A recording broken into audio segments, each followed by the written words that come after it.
is Dustin Dodson. I served as the youth minister over at Macedonia Christian Church for over 17 years. That's right, 17 years as a youth minister at the same church.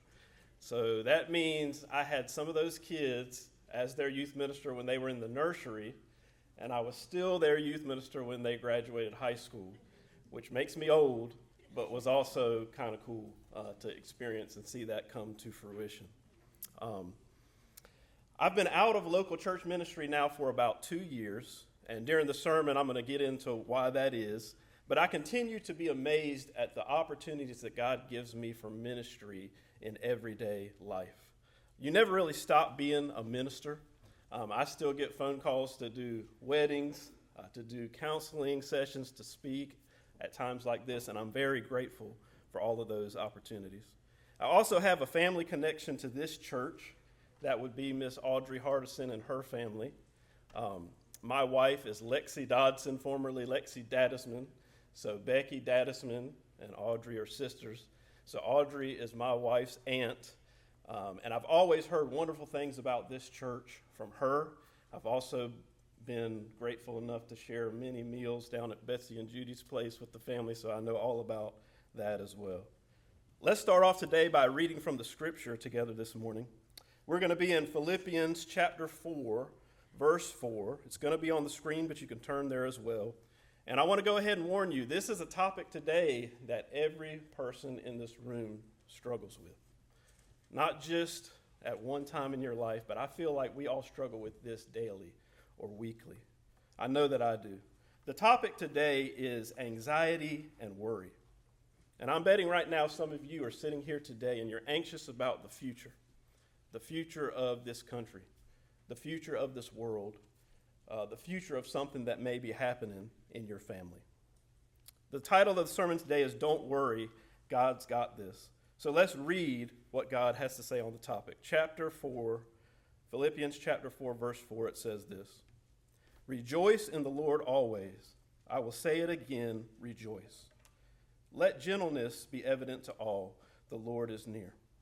Do not be anxious about anything, but in every situation, by prayer and petition, with thanksgiving, present your requests to God. And the peace of God, which transcends all understanding, will guard your hearts and your minds in Christ Jesus. Finally, brothers and sisters, whatever is true, whatever is noble, whatever is right, whatever is pure, whatever is lovely, whatever is admirable, if anything is excellent or praiseworthy, think about such things. So God says, do not be anxious about anything. But we say, Lord, you don't know my situation. I've got a chemistry test this week, and if I don't pass it, my dreams may be shattered. Or Lord, I'm getting married in a month and I'm way behind on planning this wedding. Or Lord, I've got a child going off to college and they're going to face all kinds of temptations that they've never faced before. Or Lord, they're downsizing at work and I may lose my job. Or Lord, I know someone who's been diagnosed with cancer. Or Father, our country's fallen apart. Our church is facing challenges. Our world may be on the verge of world war.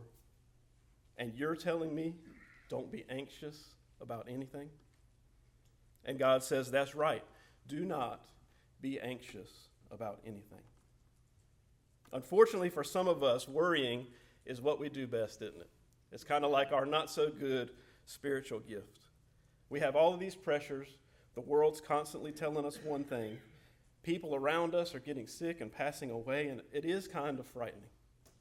But God still says, do not be anxious about anything.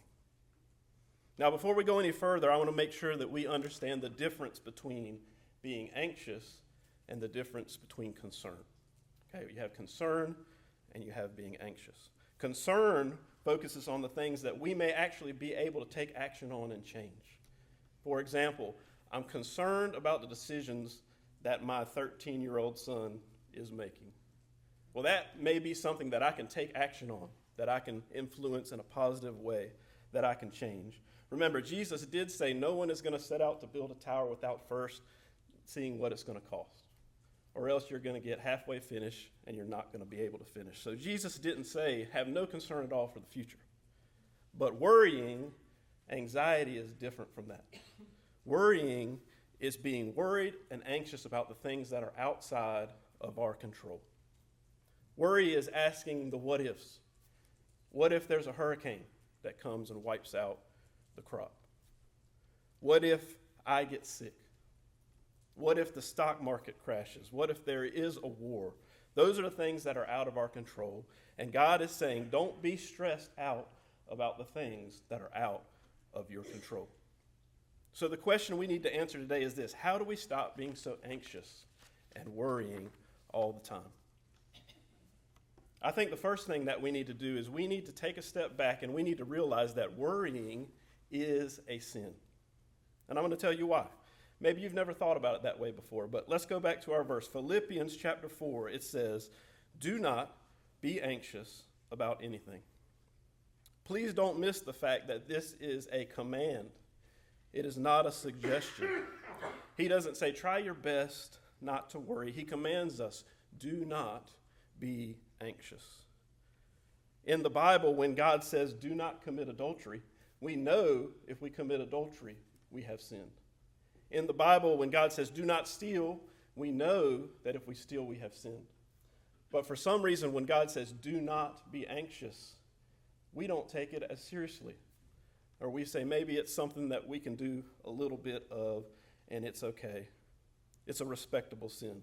But do not be deceived. Anxiety and worry about the things that are in God's hand is a sin. The fact that worrying is a sin should be good enough for us to stop worrying, but there's many other reasons that we should stop. If you think about it, every command like that God gives us is like a guardrail, right? Protecting us, keeping us on the right path, keeping us from going off course, keeping us from harming ourselves. In Matthew chapter 6, which is a part of the Sermon on the Mount, Jesus himself asked this question. He says, who of you, by worrying, can add a single hour to your life? Think about that. Who of you, by worrying, can add a single hour to your life? God loves us so much. And if you think about worrying and anxiety, I think it's important to also realize that it is extremely physically harmful to us. You guys know this, but it's just a reminder. Anxiety decreases your life expectancy. Anxiety ups your blood pressure. Anxiety disrupts digestion. It increases your chance of a heart attack. We even sometimes will say, I've worried myself sick over this. And that, in fact, can be true. Proverbs 12:25, I think, says it best. It says, anxiety weighs down the heart. So because God loves us so much, he commands us not to worry. And in part, it's for our own mental and physical and emotional well-being. I heard a quote one time, and it always stuck with me, and it goes like this. It says, worry doesn't empty tomorrow of its sorrow. It empties today of its strength. Think about that again. Worry doesn't empty tomorrow of its sorrow. It just empties today of its strength. Another reason I think worrying is a sin is because it makes us a poor witness to other people. It makes our faith a poor witness. I was once told a true story by a preacher in a sermon of a cardiologist that refused to accept Christ for years and years. And when he was asked why he wouldn't accept Christ, he said this: I've treated 2 preachers in my career, and both of them were terrified of dying. And the cardiologist said, if the preachers are scared to die, then they must not trust what God has promised them in the end. When we worry, when we're concerned about the future, it makes our witness for God poor.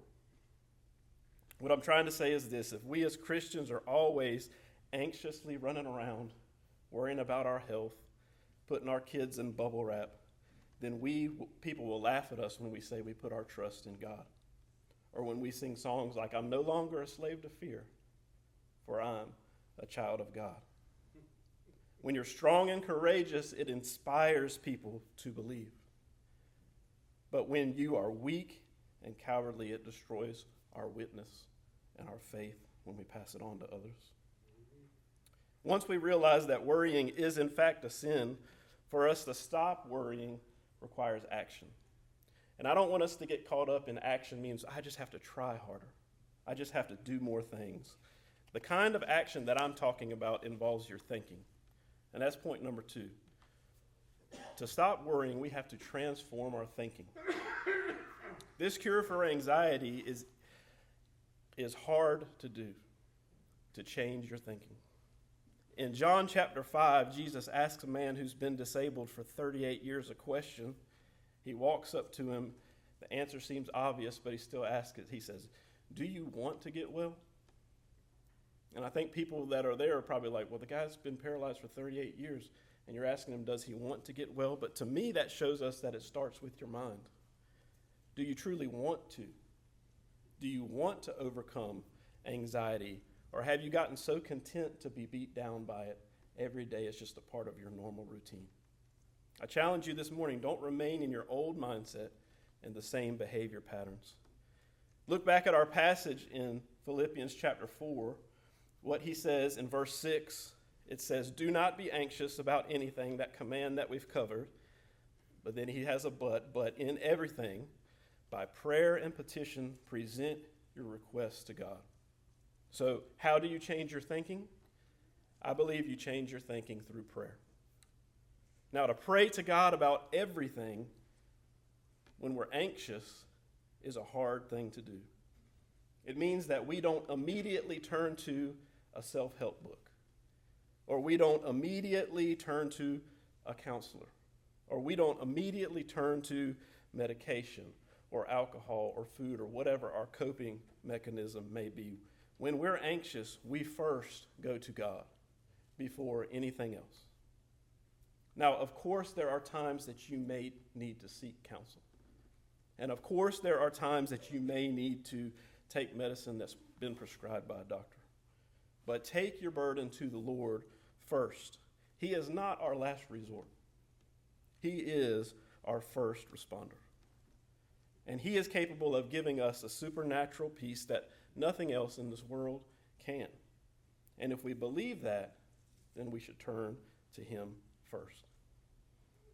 On the screen, you're going to see a picture of my 2 boys. The older one is Caden. He's here with me today. He's 13 years old and in the 7th grade. The younger one is Dawson. He's 10 and in the 5th grade. And I joked Caden that I was going to make him come up on stage with me during this part, and he almost got in the car and went home. But I'm not going to make him do that. Dawson, my youngest, has autism. So he has lots of struggles and troubles. And I want to share a time of anxiety in my life having to do with him. The past 3 years have been an extremely stressful time for me and my family. And this will explain a little bit about why my time at Macedonia as a youth minister had to come to an end. Dawson got to a point in school where he was just having lots of trouble. He's way behind socially. He can't communicate verbally as well as most children, so he would act out physically when he would get upset. And it got to the point where I was getting phone calls about every day from the school to come pick him up and take him home. And it just became very evident to Lexi and I that we needed to find a better situation for him, some therapy that he needed to go to. So as parents, you think about your kids first, because I believe that my first ministry is my family above anything else. So we started looking all over for programs for Dawson. My parents were living in Wilmington at the time, so we looked in Wilmington. I'm from the Raleigh-Durham area, so we looked Raleigh-Durham. We looked locally, and we prayed about it a lot, and we were just striking out because a lot of these places are extremely expensive, very far away, and Lexi and I were just so anxious, so worried about this, and we just gave it to God and prayed, and we ended up finding a program in Greenville in Pitt County Schools. They have a center-based autism program in their public schools, and the more that we talked to them, we realized this is probably the place that we need for Dawson to be. So I'm at Macedonia. The youth minister hadn't really shared all of this with the church yet. Lexi and I are just trying to figure out what's our next step. So the only kicker is that to be in that program, you have to have a Pitt County address. So this was about 3 years ago. Lexi and I started looking for a home in Greenville in a very specific school district. That's a highly regarded school district. You can imagine what the housing prices were in that district, and the housing market was just insane. So I would get online and I would find a place in that district, and I'd call the number and already had a pending offer. And this went on for like months and months and months. And Lexi and I were just so distraught. We're like, we've got to get him in this program. We looked into everything that I'm sure you guys have looked into, buying land and putting a mailbox and all these different things, and we just couldn't figure it out. So anyway, this was May, and we needed to have him in school in August. So we're getting down to the wire. And I can't tell you how anxious I was about this. So I just prayed about it. I was sitting in my office at Macedonia, and I was just praying about it. And I said, Lord, I can't find a place for my family. So what I'm going to do, and what I felt like he was telling me to do, was just get in your truck. I was going to pick up Caden from school, and I'm riding to Greenville, and I'm driving through every neighborhood in the whole district. I'm looking for a for sale by owner. I'm going to take action on this. So that's what I did. Rode through every neighborhood in the district, striking out, striking out, striking out. We're about to come home, and I'm praying the whole way. And I passed by a road. I'm going down a road I've been down a million times. I mean, I went to school at East Carolina. I've been in Greenville a lot. And I said, wait, I think that was a neighborhood back there. Turn around in the church parking lot, come back. There's a hidden neighborhood back behind these trees I never noticed before. We go in the neighborhood. First cul-de-sac, nothing. Second cul-de-sac, nothing. The very back of the last cul-de-sac, I see a sign in a yard.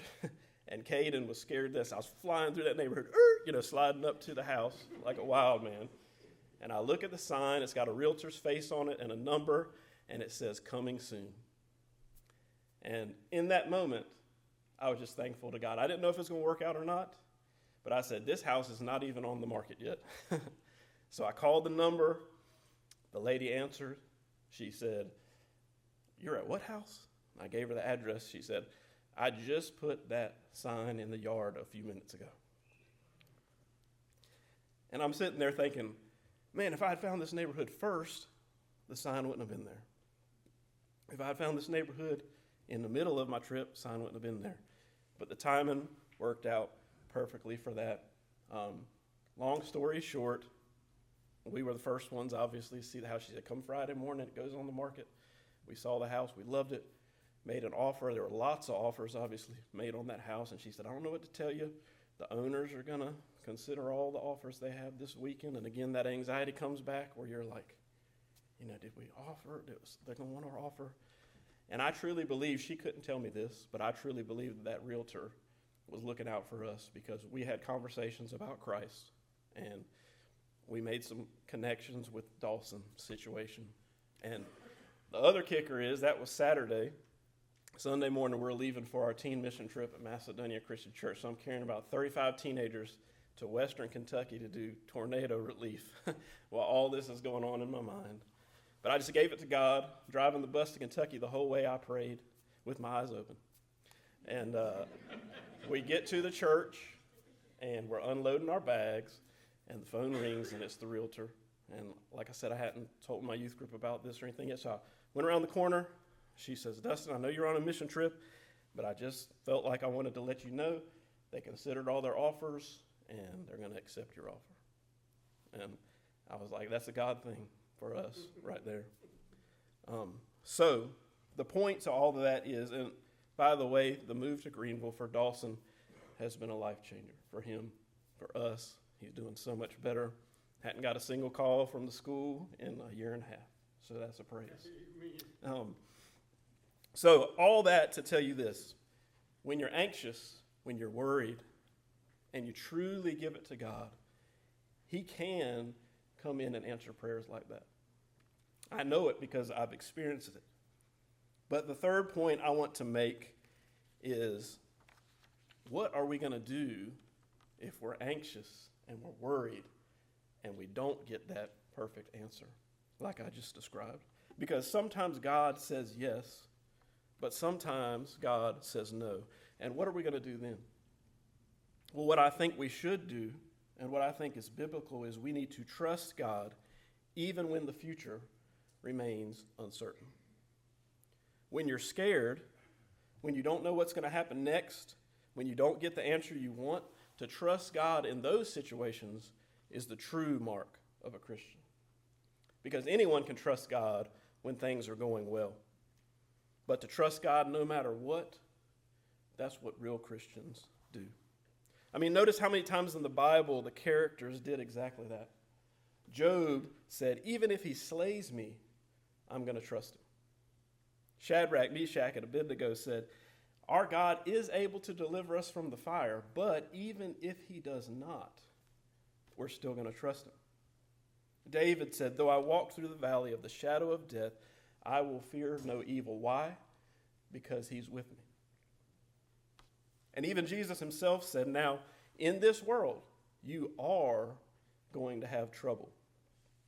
But take heart, for I have overcome the world. You see, faith, true faith, is not confidence that God is going to do exactly what we want in every situation. Faith is confidence that God is going to do what's best for us in the end. Leaving Macedonia was not what I wanted to do. It was very hard for me, and if I'm honest, it still is. But I know it was what my family needed. But even though it's what my family needed, it's still a struggle.